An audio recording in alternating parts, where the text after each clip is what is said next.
So hello guys, very charming welcome to you all in the new video of my channel। आज हम लोग exercise 3 का question number 25 को बनाने वाले। देखिए, मैंने आपको पहले भी बोला था, स्पष्ट रूप में बोला था और स्पष्ट भाषा में बोला था, अगर आप क्वेश्चन को डीपली पढ़ के नहीं समझिएगा तब तक आपसे कोई क्वेश्चन नहीं बनेगा, चाहे आप कितना भी माथा पीट लीजिए।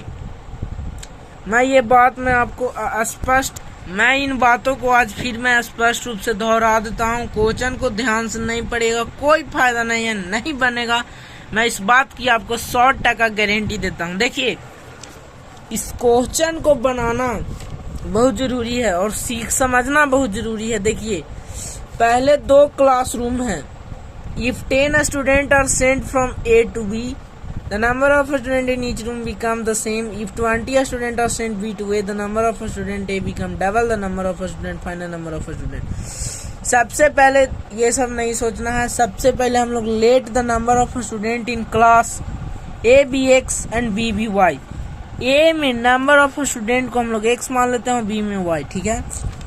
जब A से B में 10 बच्चा को भेजा गया तो जब X number of student A में था और Y नंबर ऑफ B में, और जब A से B में भेज रहे हैं यानी A में घटेगा तब B में बढ़ेगा, यानी X - 10 is equal to Y + 10। देखिए यहाँ पे the number of student is same और ये दोनों सेम हो जाएगा। बात समझिए, हमारा एक इक्वेशन ये डिराइव हो चुका है। अब दूसरी बात को समझिए। If 20 student Saint from B to B, अब 20 से 20 स्टूडेंट को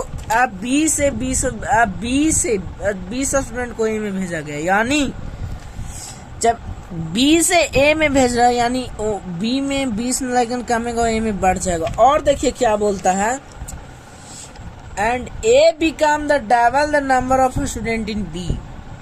मतलब B डबल A है जो डबल है।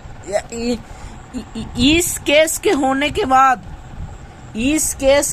के बाद B है जो डबल है, A है जो डबल है B का, यानी डबल है तो अगर इससे मल्टीप्लाई करेंगे तब ये दोनों बराबर होगा। बात है कि नहीं? जैसे मैं बोलूं कि एक आदमी 4 फीट है, एक आदमी 2 फीट है, एक आदमी 2 फीट है और उससे 2 फीट बड़ा है। अगर दोनों को बराबर करना है तो उस आदमी का 2 फीट को घटा के मैं खुद में जोड़ूंगा तब ना बराबर होगा। उसी प्रकार इसमें भी वही है, 2 टाइम ये बड़ा है तो 2 इसमें मल्टीप्लाई करेंगे तो दोनों इक्वल हो जाएगा। इस प्रकार हमारा इक्वेशन 2 ड्राइव हो गया। अब देखिए, x - 2y is equal to -60 है और x - y is equal to हमारा 20 है। अब इसको सब्ट्रैक्ट कर देते हैं।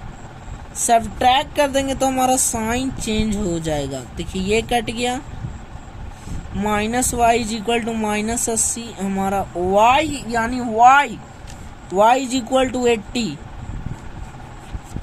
ठीक है। तो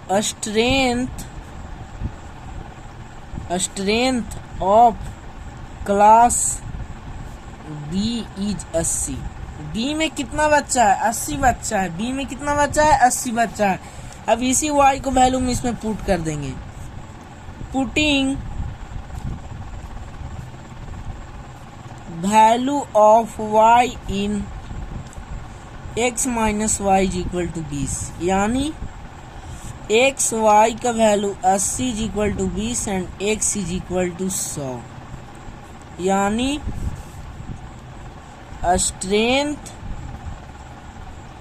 स्ट्रेंथ ऑफ क्लास A का स्ट्रेंथ कितना, इस बात को पकड़ेंगे। 100 है तो x का वैल्यू हमारा 100 है। अब इसका आंसर चेक कर लेते हैं। देखिए 100 in number of student in class A 100 and B 80। इसका भी की कंसेप्ट यही निकल रहा है हमारा कि अगर आप क्वेश्चन को ध्यान से नहीं पढ़िएगा कोई फायदा नहीं होगा क्वेश्चन का बनाने का, वो 100% गलती होगा ही होगा। इस बात की मैं आपको आज गारंटी दे देता हूँ। अगर आप क्वेश्चन को अच्छे से समझ के नहीं बनाइएगा कोई फायदा नहीं है, गलती होगा ही होगा। इस बात की मैं आपको गारंटी दे देता हूँ। आई होप आप अच्छे से समझ गए होंगे। If you have any doubt then comment in my and subscribe my YouTube channel.